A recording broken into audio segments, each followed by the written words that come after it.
Is your marketing strategy sailing smoothly or is it drifting aimlessly in the age of AI? Well, in today's episode of the Sailin Scale Marketing Podcast, we're going to be navigating those waters together and learning a little bit more about AI, talking about everything from use cases, restrictions, moral dilemmas, all kinds of different elements when it comes to AI and how it aligns with marketing. I am your host, Dmitry Smirnov, and my co host. Hey everybody, my name is Jaron Rabman, and yeah, let's talk a little bit more about the creativity side or what AI can do today and how it's being used in marketing. I think this is going to be a great conversation. I look forward to it. All right. Well, first off, AI is everywhere. It's powering ads, writing emails, generating full marketing campaigns, videos, everything. But the real question is it rising all the tides and lifting boats, or is it a storm that's going to capsize your brand? Now, there's a lot of different elements when it comes to AI that we're going to be exploring today, and more specifically, some of the elements are going to be talking about: is it customized enough? Is it personalized enough, or is it original? Are there ethical dilemmas? Do consumers actually trust it? There's a lot of different components that we really need to think about when it comes to AI and to see if it's a good fit for our businesses. But Yeah, Jaron, I know you come in on the creative end a lot more than I do. absolutely. So let's maybe talk a little bit about the creative side. Like, how are you guys on the creative team here at Flagship using AI right now? So right now we use AI. I mean, I would say to anybody, if you're not jumping in on AI, I highly recommend that you do. The industry is definitely moving in that direction, and it helps us a lot. It helps us with ideation. It helps us with testing ideas. It helps us with our our creative writing department, and it also helps our visual side creating department. And like I said, we can ideate faster. We can offer our customers and our clients and our partners solutions and options to solutions faster. So it's a shot in the arm of energy. There are limitations, and we understand that we got to work. You got to work also within certain limitations of Yeah. originality, scope of work, and then always keeping in mind, as I always say to everybody here at Flagship, we always got to keep in mind where where do we have to stop, because we don't want to fall into that trap where you can see it already, where we're seeing, should we say, evidence of it floating around on the web, and it's becoming more and more prolific. A lot of people are using it, and then you don't want to just be drowned out in that noise. Keep your originality, and that's the most important thing. Stay authentic to your design style and have that drive your ship, or shall I say, steer the ship, versus let the AI steer and you just become a shipmate to Yeah. the AI.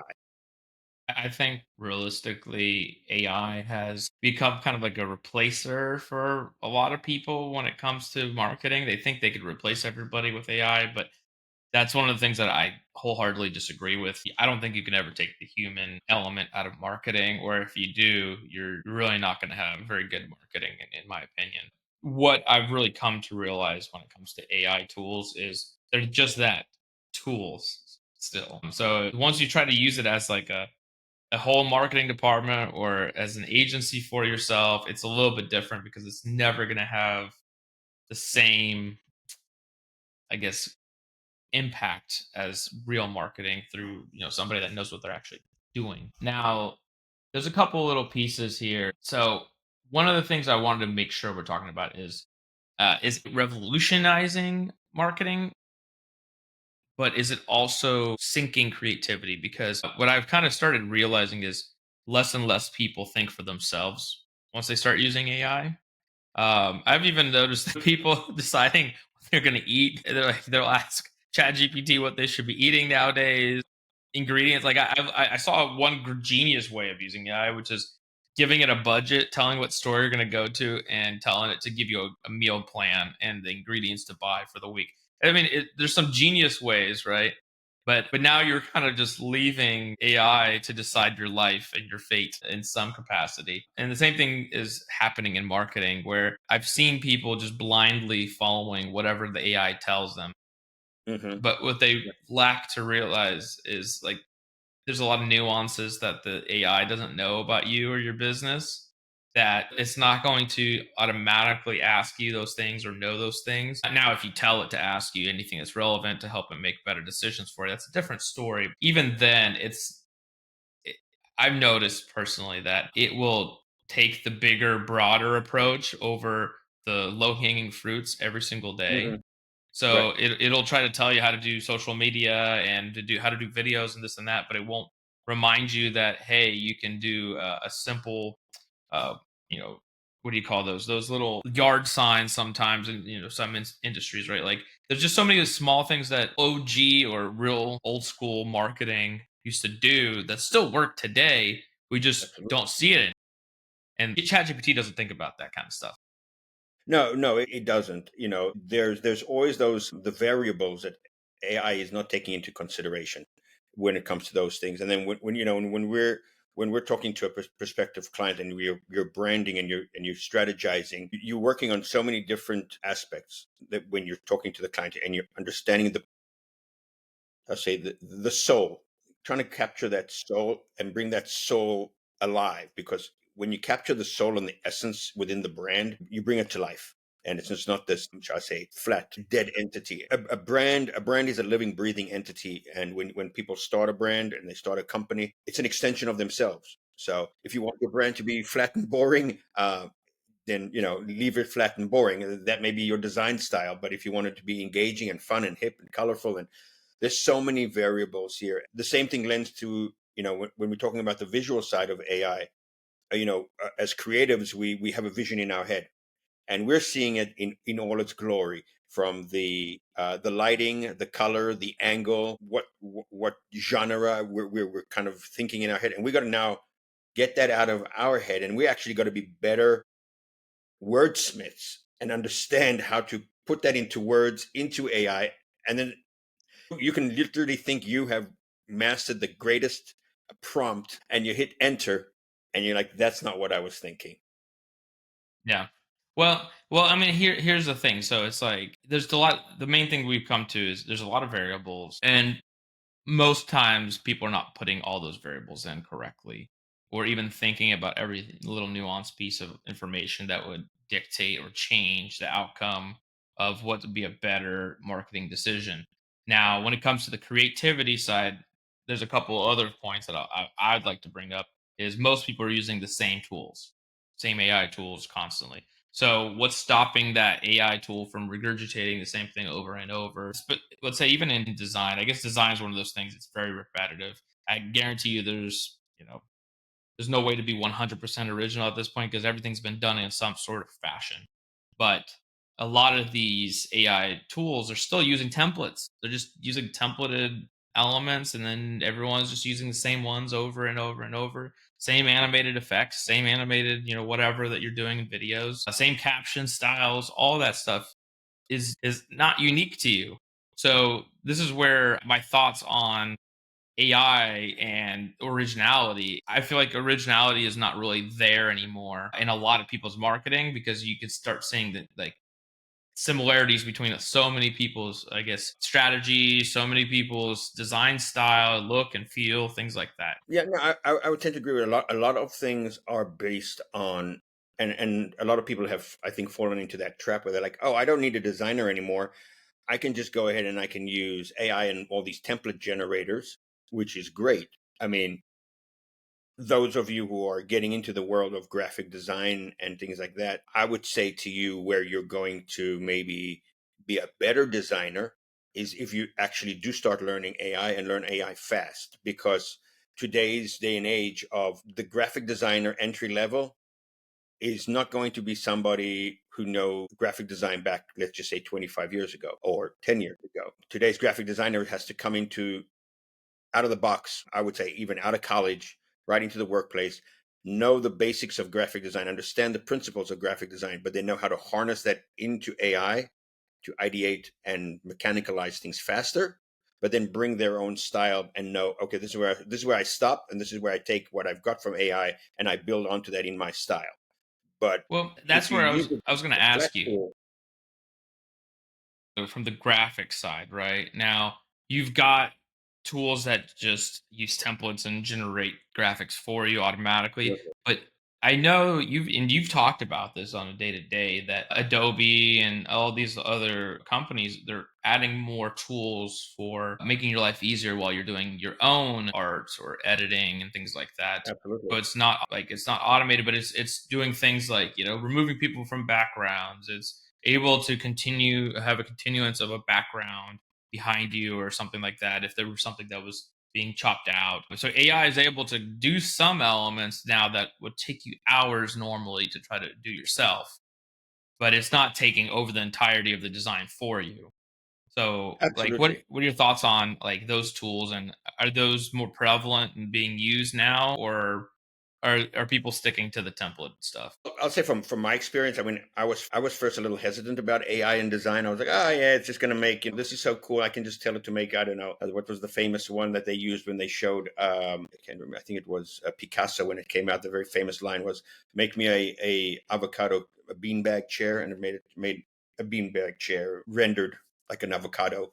And I was like, oh, that's cool. How wonderful that would look for a great meme. And that's where I stopped with my thinking. And then AI just started getting faster, better, understanding more of the prompt, being able to take really long prompts and turn them into these great visualizations. But there's a step off point where the bigger companies like Midjourney, Adobe, they started realizing that they got to really bring up their game if you want to get professionals to start using their tools. But then the professionals are coming in and they are using it as a stepping stone. They're not really relying on it as the whole blown full on studio. Now, that's not to say that I can't take some stuff that's been templated, like let's say in Canva. Is a very prolific software. They've now added in a lot more AI, a lot of more understanding of AI. Canva can do some amazing things, absolutely amazing things. But there's always that level of, shall we say, entry level, mid level, and the highest tier. That's where I would say that's where again there's always the artist and the master, and Yeah. the masters are using it at a totally different level. Their ideation is great. They're using it as entry level to get themselves an idea, and then they take that and they just build on it more, or they'll use it as, now I've seen Adobe in the last 2 weeks just released their video prompting, so they've gotten into that. They're realizing that the market has gone into that way, so you can now start doing, those who have the full Adobe packages can start doing quick video, like, for their transitions, intros, and things like that, interactive stuff for their social media. But again, that's all for the quick stuff. But when we're looking at the long format, when you want that stuff that's really going to give it that, should we say, in years to come, that's unique. When people look back or they go looking for a style, they go, wow, this was unique for that period because everybody else was stuck in this machine of this AI. You regurgitating the same stuff. Well, I think you brought up one good point here, which is like one main really really good point is that there's different levels of use, right, and mastery of whatever subject, right? Now, if you look at videography, or if you look at even graphic design, you've got the people that are casual users or kind of solopreneurs, and things like Canva make a lot of sense for them. They don't have the time to really focus on, overly deep into creation of let's say social media content. So Canva works perfect for that kind of stuff. And it is a lot more templated. They'll use some stock images or put in their own, that type of thing, to personalize it. But it's not the same as that, the expert graphic designer working in Adobe Illustrator on flyers and this and that, and being able to create the right balance of things, or keeping things perfectly on brand all the time, coming up with unique, animations, say in video, editing video to the extreme. I know there's some AI video editing softwares, including our podcast studio, Riverside.fm. There's some great AI tools there where it auto captions, reduces likes, ums, and pauses, things like that. But it's still not the same as the real deal. Someone actually manually going through editing it, at Oh least yeah, at this point. I'm waiting for them to come out with like a prompting element where you could tell the AI what to edit and how to edit it, exactly. which would be great. And I think there's a couple places that they're starting to do that. I think I've seen, what was it? Oh, there's a big one, in video. I think it's nvidia.io, I believe is one of them right now. That's starting to allow you to do some of that prompting, but it's still not quite 100% there. And they limit you on how much time you can use with that specialized editor. Yeah. And then, and when it comes to video, of course, and video generation, of course, we have it with imagery too, but those who use the professional services, they always, when you're downloading an image, will say this image in the bottom, it'll always give you, and it will be tagged in the metadata of the image. This image was generated with AI. That's for security purposes. And the same thing's happening with video, where they're very concerned. There's a huge push right now. Well, I would say from the beginning, there's always been this concern about the safety, Mhm. because something's being generated artificially. You could potentially be putting the wrong words in someone's mouth, and that's dangerous. So there are Well, security which issues that there, but that which is aside, funny because and that because that's a that whole nother. that brings up the whole like component of like some of the ethics elements in AI that are just a little sketchy. There's a couple of pieces there. Like, I don't know if anyone's seen the AI footage over the years of Will Smith eating spaghetti.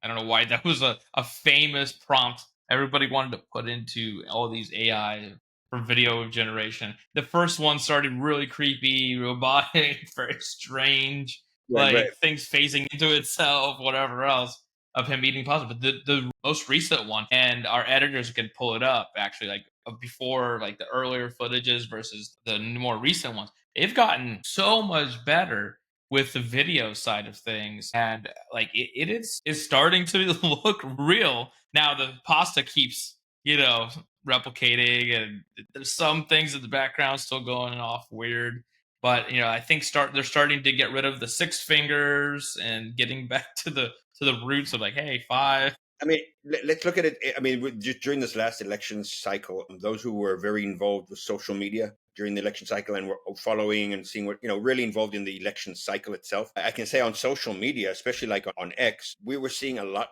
of AI generated memes and video that was for your candidate or against other candidates, or, things like, I mean, there was things where we were seeing candidates dancing And singing, yeah.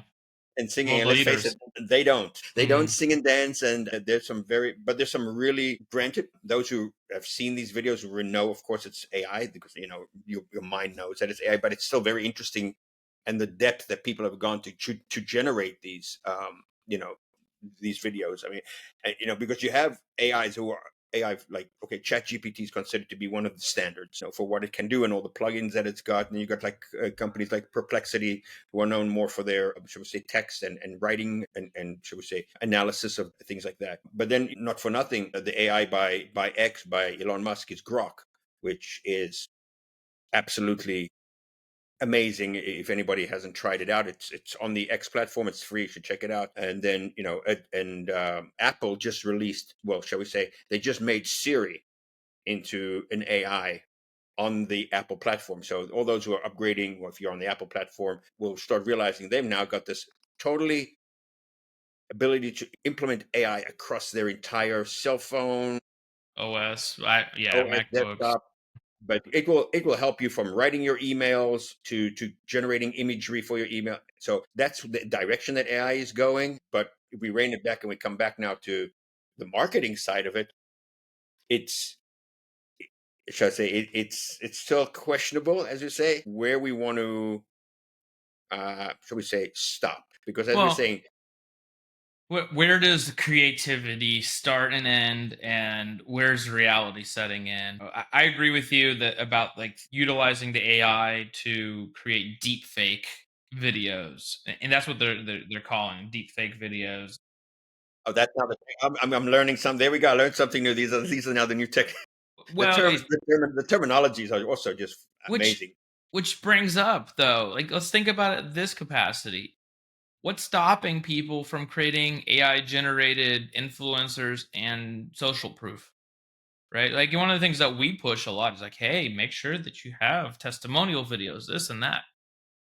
I can literally, if I wanted to, in a heartbeat, I can go create 12 to 30 testimonial videos using softwares out there that already exist on the market, and they're perfectly legal, nothing's stopping. anybody from doing this right now. And some of them are pretty well realistic. I mean, there's one that I've been particularly playing with called HeyGen, Right. Yeah. and that one is just it's almost scary. I mean, you're literally able to create avatars of yourself, but they already have a pre-existing catalog of all these avatars that are pretty good. And you can customize voices, everything else. So you can tweak and tailor the AIs and give it a script to read and everything. And it'll look like somebody that's just reading a script or just talking. They'll make perfect eye contact. They'll even move their hands, Yeah. talk, and everything Exactly. else. And it's wild on that end of it, right? So it's one of those deals where Yeah. No, you gotta be I careful yeah. now. Oh, absolutely. And I think that's also one of the questions when we're talking about the, shall we say, the morality side behind it, because right now we're in a little bit of that Wild West period where it's open, everybody's trying everything, but eventually we'll call them the gatekeepers of the internet, Google, Bing, Microsoft, Apple, even governments, FCC, they're going to start clamping down, and they're going to start saying implementing rules. And if your website, for instance, has too much AI generated blogging going on, you may get penalized in the future. We don't know. These are That's tough things. to tell. It might look through the videos on your account and be like, hey, all your video is AI generated. You're going to get penalized, and you won't show up in a higher search capacity because you're not original. It's just AI. Well, So I mean, even YouTube and all of those are asking now, do you have AI generated content now? But like, what's stopping somebody from saying no? And what's the repercussion for saying no? And it's one of those deals where it's like, should consumers really know that they're engaging with an AI driven piece of content? But it's tough to know because where does the AI end and the person start, and where does the person's prompting and the AI stop, right? So it's like, it's a piece of content that would have been created for the use by somebody, but how much like do people need to know this is AI written or AI generated video or whatever else, right? And should there be disclaimers out there? And how hard would it be to implement something like this? And what would, I guess, the penalties be for not following something like this if it does get implemented? right. Well, and as you're saying, right now there are no penalties. A lot of the bigger companies and the bigger software manufacturers are embedding directly onto the images or into the shall we say the caption at the bottom of anything that's moving imagery, a caption that this is AI generated, or they're embedding it into what we call the metadata. That's part of the code, identifying code of the content. So they already are taking certain steps, but I think we're touching on one of those age old questions. Where does it stop? Where does it begin? How to stay authentic to creativity? Is it okay to use this? At what level should we use it? I think these are questions that we're going to be grappling with for a long time. I think it's just one of those age old. Shall we say, computer evolution got to a precipice, and we crossed over into AI, and now we're starting a lot of questions start coming out of this. I mean, if we look at any of the big transitions throughout humanity, there's always raises more questions. So I think we as marketeers, I know here at Flagship we've kind of taken on a little bit more, shall I say, mindful cognitive thought of where we're implementing it, how we're implementing it, and then also we straight up let our clients know, hey, we do use AI. We use it As a tool, in as a as a tool. tool, Right. not as a Right. replacement. Right. We use it as a tool, not as a replacement. We still have, or shall I say, not we have, but we still do use content writers, physical human being who may utilize AI for research purposes, but then content is written. Same thing with when it comes to our creativity for blog content visually or for our social media, or we use AI to help us even search through stock imagery quickly. A lot of imagery companies even use AI as part of their search tool because it helps us get there faster. I use it to ideate concepts to present to a client for ideas, be able to then jump in and be able to then go ahead and build or design what they need because they're giving me an idea. There's always that big question when it comes to design. The client also envisions one thing, the designer interprets it one way, and now you've got to, ideate this fast. I think, but there's a difference then in because our philosophy has, just like you've been saying, have been using it as a productivity tool versus a replacement or done for you type of tool or bot. I think what's really happening out there is the people that are just using it as like all done for you, they are just saturating, the content channels and everywhere with just Absolutely. crap. Absolutely. I mean, I've seen a few AIs out there that, I mean, there's even, I've seen one claim that we can replace your entire marketing department. Oh no, I hope not. And they give a demonstration, but then ask it for five more demonstrations, and you can start to see Yeah, that the yeah, AI it's is starting to surface utilize level. the same parameters.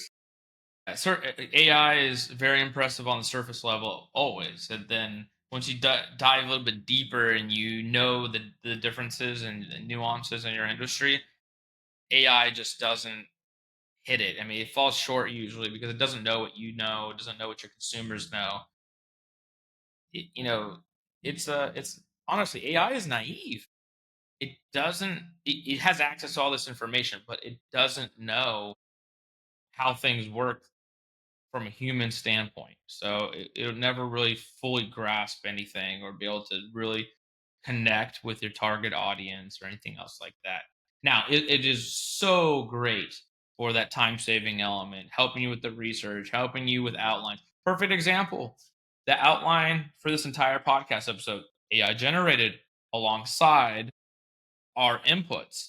Now, even the idea generation and things like that for concepts and maybe topics and things like that, that also is super easy to do with AI and super helpful and a lot faster. But again, it doesn't replace us entirely because we're still coming to the table, choosing what makes the most sense, figuring out what we like the best, what we resonate with, so we can really talk on a topic and give some kind of value, not just regurgitate whatever the AI tells us. But, maybe I'm an AI right now. Drawn, are you an AI? What? I'm sorry, I had to throw that in there as a fun fact. Glitch. Glitch. The Just kidding. famous, the famous scene from the movie Hal. Oh Hal, and he's talking to the robot in the spaceship. But the again, I tend to agree. AI is a tool, and I think that's where people.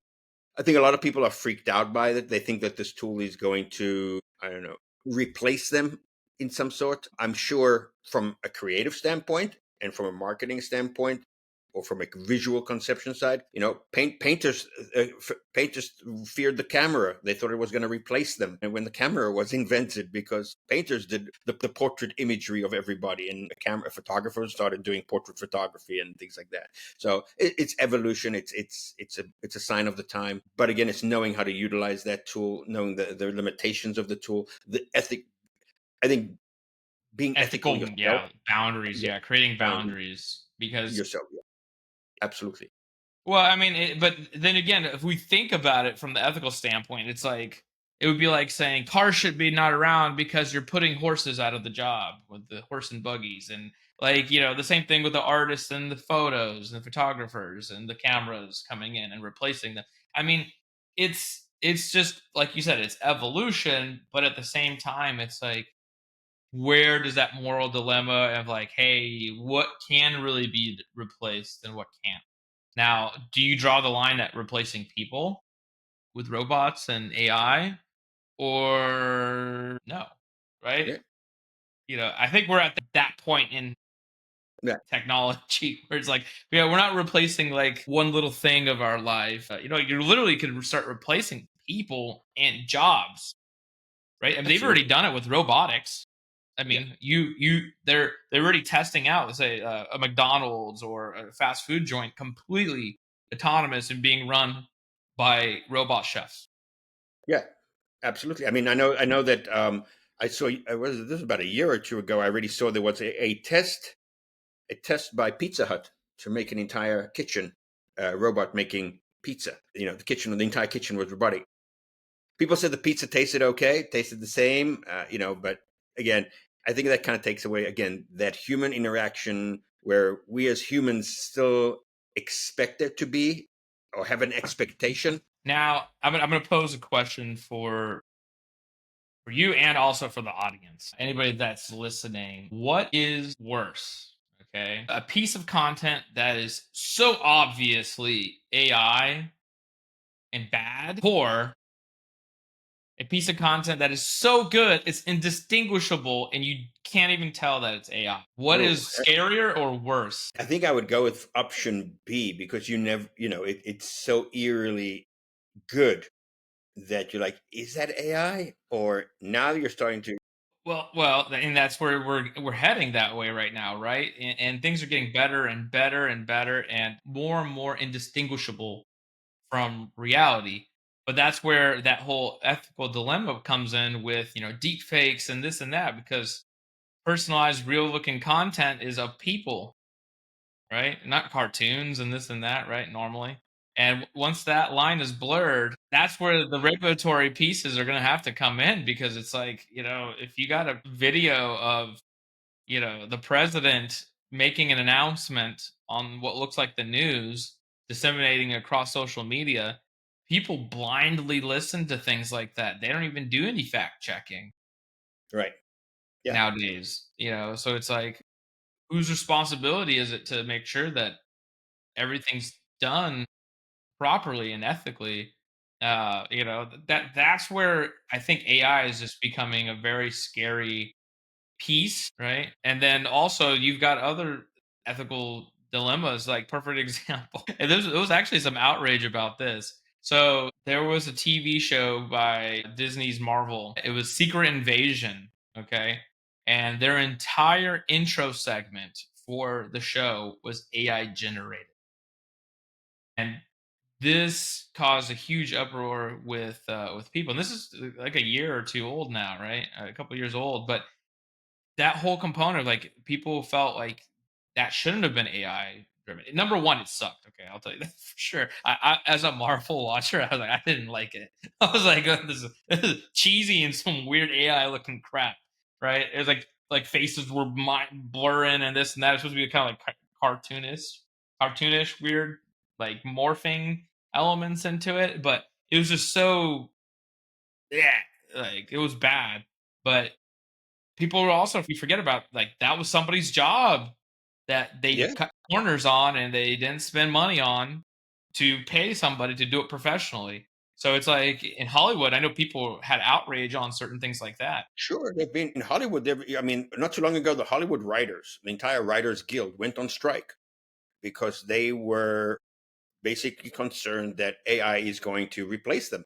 And they wanted certain guarantees. And the union, the writers union, wanted certain guarantees that their union members will continue to have jobs, and these are all ethical. Who wrote the script to this? I don't know. Let's just say, I'm going to use an old classic that I think people can relate to. Imagine if Seinfeld, the writers were replaced with AI, and people have later found out. The outrage would be beyond, the repercussions would be, I think, because you expect there to be something mainly unique about the humans writing this. This is humans ideation and coming up with these ideas and then writing the scripts for these things.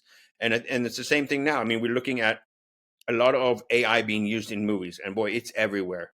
People, there's some things that even, I mean, I have a pretty keen eye, and I can tell that I'm watching certain podcasts and certain deep dives on industry level, and they're showing you that this scene was generated in AI, and I'm just like, that's unbelievable, Well, absolutely unbelievable.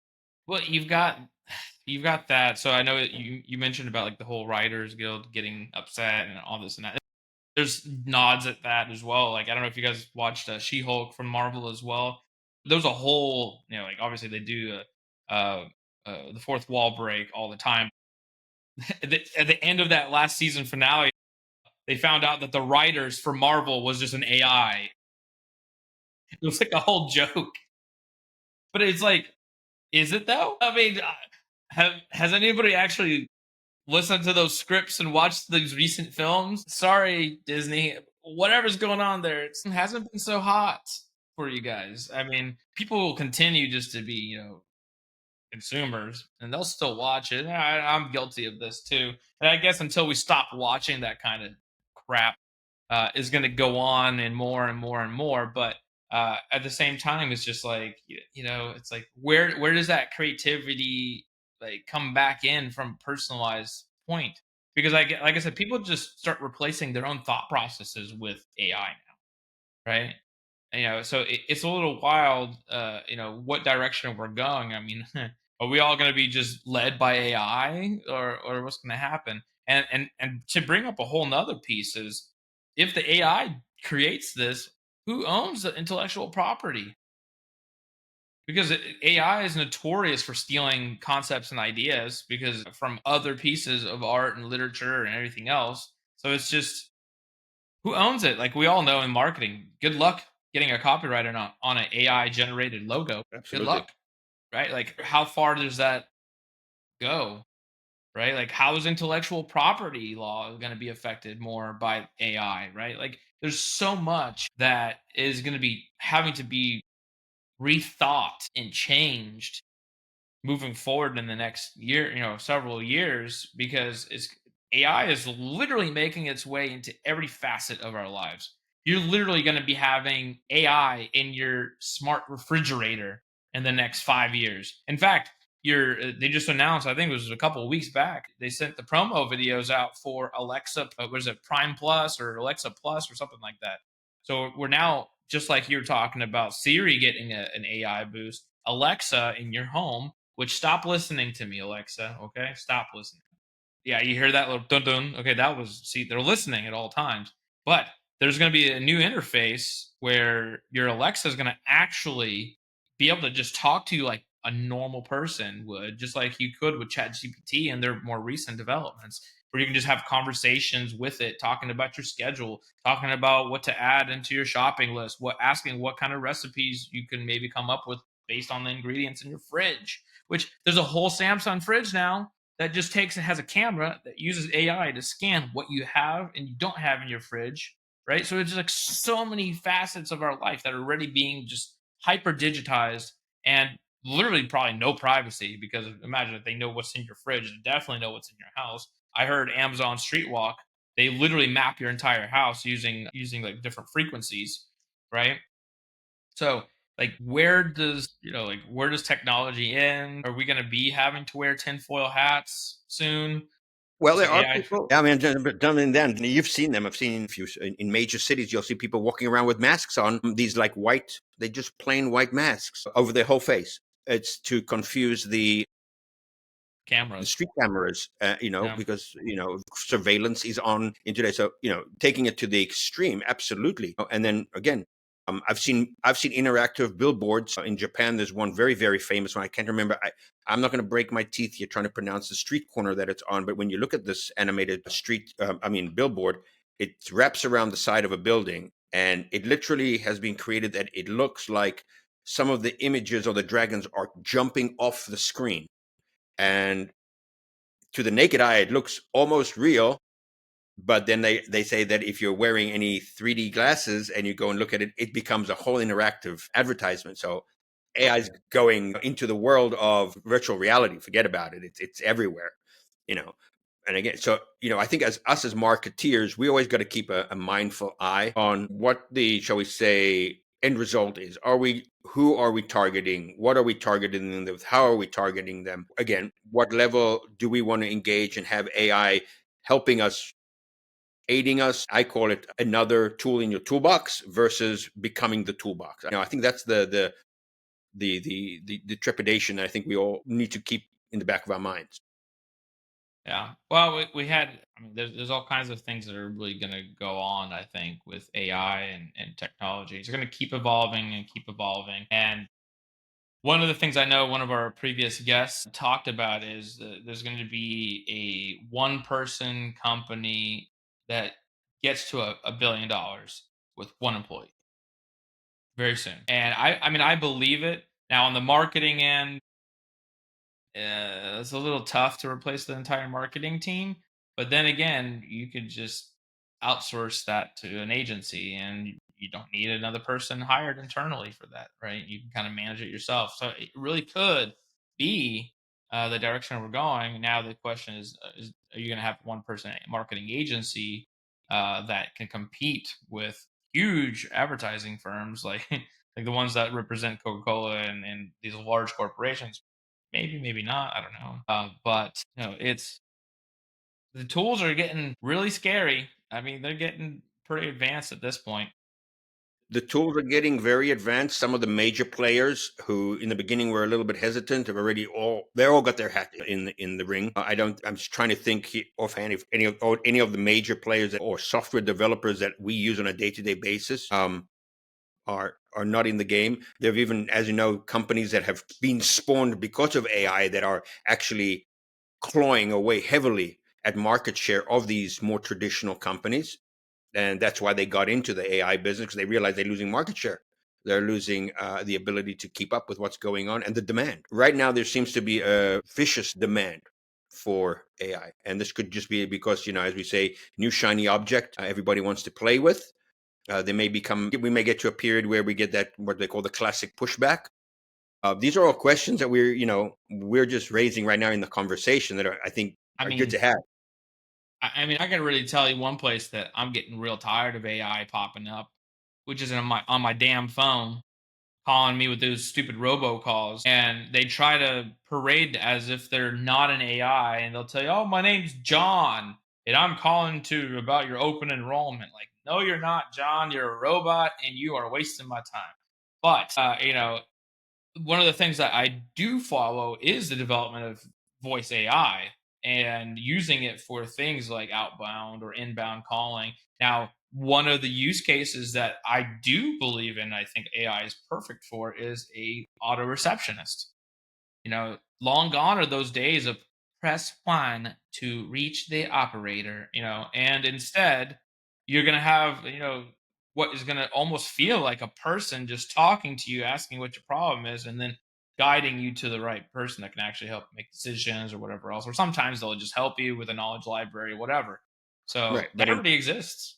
Already yeah, exists really absolutely. And well. I know you've been heavily, championing that investigative process and going down and looking at different softwares. I know you've even mentioned that there's ones that will immediately pick up, languages, so it will immediately transition to the language of the speaker on the other side of the phone. So there's some amazing things. These are amazing tools that are happening on the marketing side and on the, shall we call it, the business side of the marketing end of your business. And we're the conversation, I think we're just at the beginning of the conversation, because every question that we think of, with the raises another 10 questions. Well, There's no one answer. So AI, I mean, AI is welcome in a lot of facets of life because it does make life easier. It makes it more convenient. It gives small businesses tools that they otherwise would have to spend a fortune on building. Perfect example was with a receptionist for your business. I mean, you can quite literally get it for it's like 100 or 200 bucks a month only on with Go High Level right now. They have it very kind of turnkey where you can basically create just an auto receptionist that will take people's information if you need it. So they'll take the email, phone number, notes on why they're calling.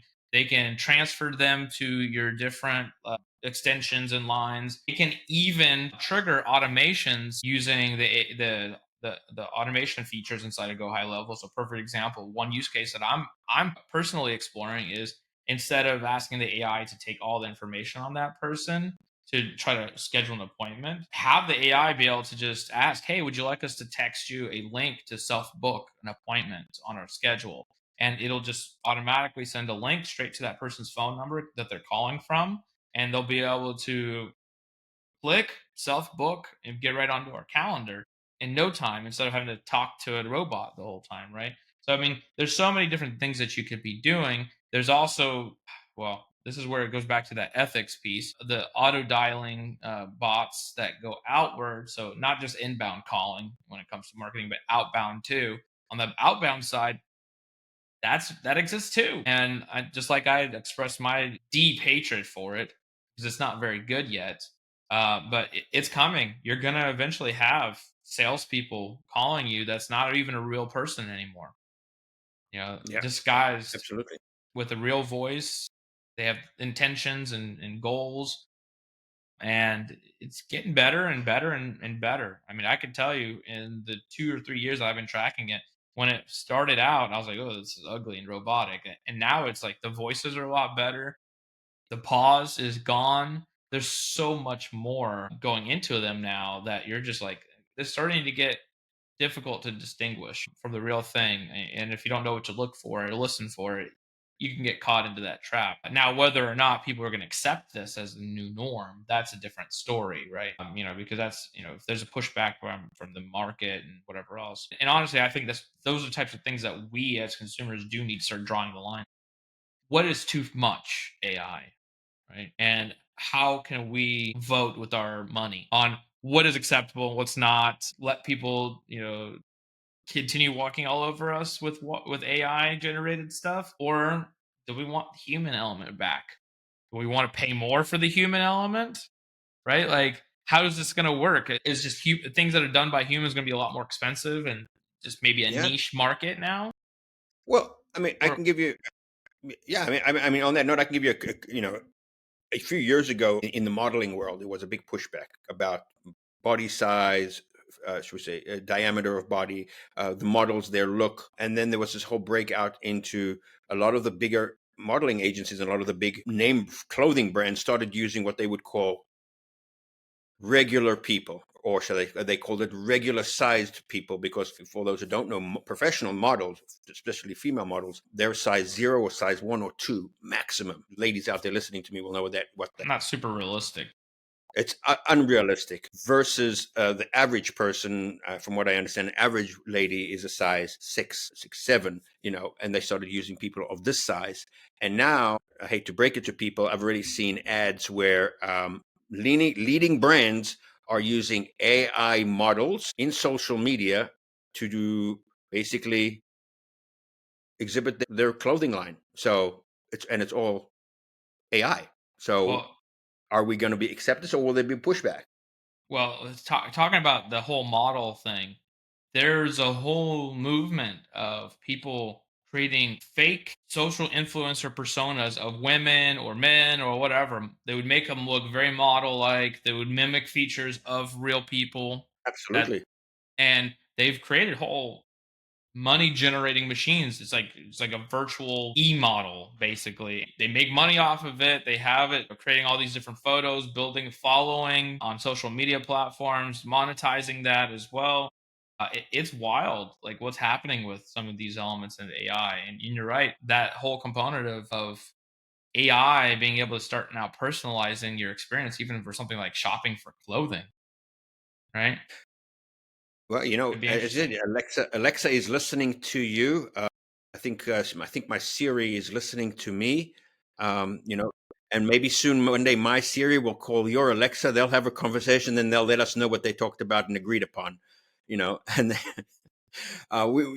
again, it's technology has gotten to the certain point, and in our industry, we've seen some amazing things happen, and then we've also seen some very questionable ethical things happen. And I think that's why we're that's what spawned this podcast. We're like, all right, you and I have been having this conversation. We've had this conversation with a couple of our guests, and we decided, what, let's have this conversation, you know just between you and I, of course, sharing it with our listeners and our followers. For all those who don't know, and if you are listening to us, I'm going to throw the PSA in here. Follow us if you want to. We welcome it. We are not AI. I can guarantee you that Yet. Just kidding. yet. But it's I'm always looking at it as, in the beginning I was a little skeptical about it, because we saw the dawn of it. So we got to see again the precipice of it. So we all had questions, and we were like, oh, that's a great little gimmick, that's a great little tool. But as it got better, faster, of course, now we're starting to see the full range of what its capabilities are. I don't even think we've seen the full range of its capabilities yet, and it opens that question: where Yeah. No, I agree. I think it's going to be very, very important for us as a society to draw that line for sure. And what's going to be happening with the AI and how we allow it to integrate into our lives. Otherwise, we'll end up with a Terminator situation, or we're all going to be brain dead and brain dumb. I don't know if anybody's ever watched the movie Idiocracy. I hope we just don't get to the matrix part of it where we're all plugged in. Or the Matrix. Man, well, who's to say we're not already like that? Uh, just becoming self-aware, and that's it. But it's there's a lot going on, and there's plenty more happening. Just it's going to happen in just this year alone. I'm excited to see how 2025 shapes our world. Oh, absolutely. I think 2025 is definitely going to be the year of AI. I think a few people have already said that it's going to be the year of AI from the onset. Was predictions of that in the marketing world?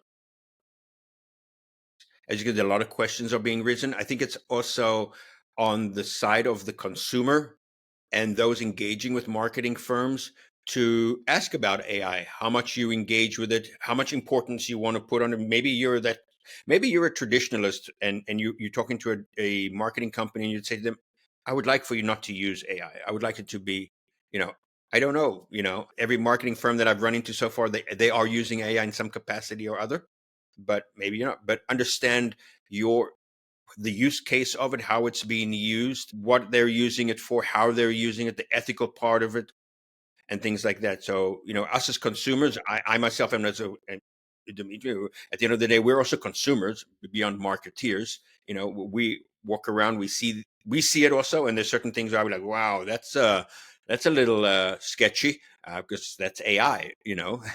But Well, at the other hand, we also go you ahead. never know. Sorry.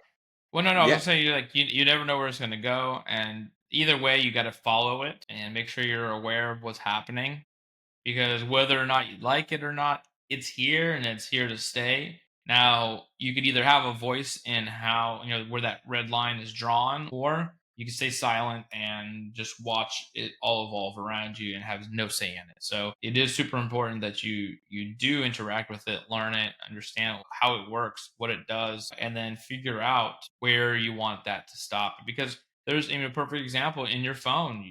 Pretty soon everybody has to upgrade their phone at some point, right? Because they don't build these phones or any of the technology to last. It is very temporary, and you eventually have to replace it with something new.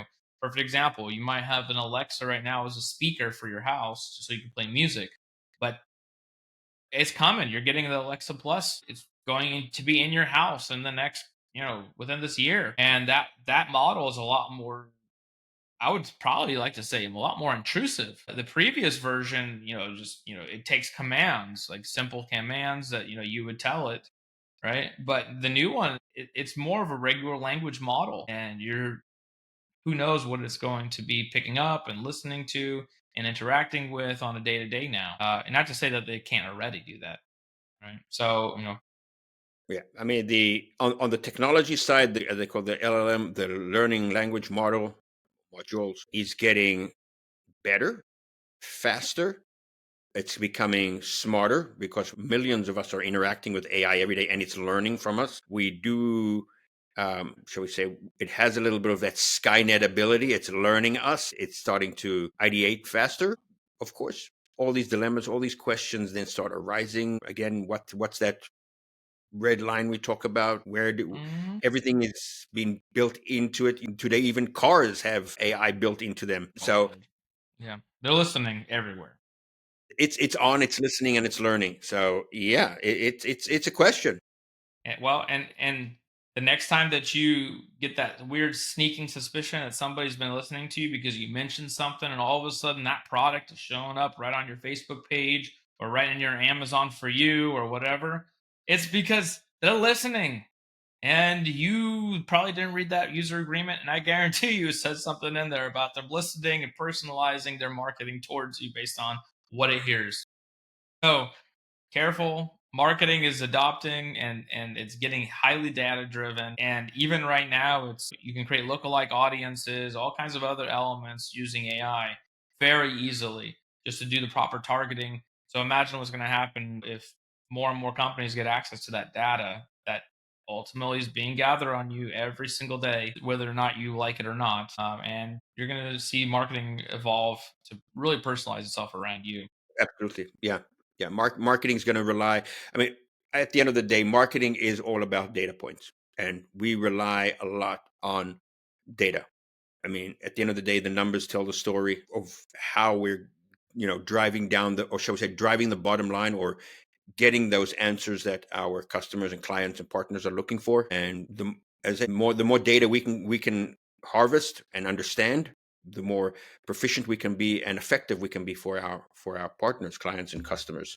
So we rely a lot on data. And where that data comes from, it's been mined across the internet. A lot of it has been AI generated and been harvested through the use of AI. So it's here. The cat is out the bag. Put it that way. Well, anyways, just final thoughts. AI is an incredible tool. There's a lot of potential there, especially when it comes to marketing. But remember that it should be just a tool. It shouldn't replace things. The Absolutely. real magic is still always going to come from humans, the people that actually come up with the strategy and execution at the end of the day. Okay. So, And I would add into that one extra piece is when you just maybe a word of maybe a little bit of advice when you are engaging with a marketing company, you as the client, you have an idea. Share your idea. You're the one who we're just the tools that help you bring that to fruition. But we're your sidecar in that business of you driving your bottom line of your business and your concept and your idea. And that's where so the visionary still have that control. We're part of your toolbox.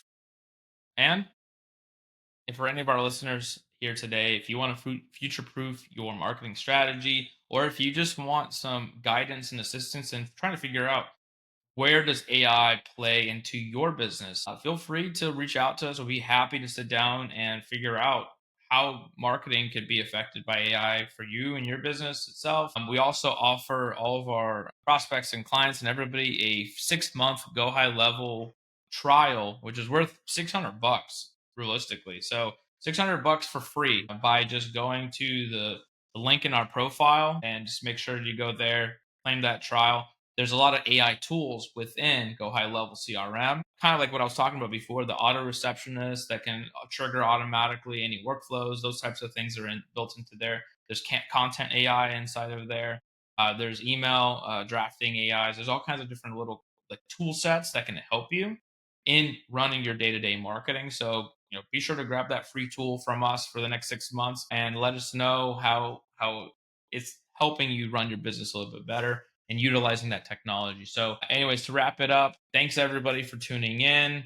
Um, let's make sure that we steer AI moving forward, understand it, and really work with it the right way, and dictate what we want it to do and not do. And Absolutely. let's avoid any Terminator style or Matrix scenarios.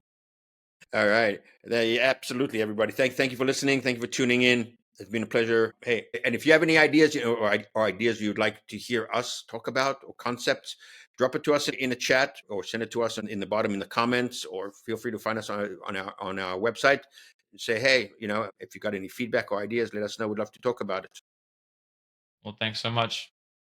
Thanks. Have a great day. Have a great day, everyone. Thanks for watching. If this has helped you stay ahead of the current, follow us for more insights and share this with someone who you think would find this valuable. Keep making waves.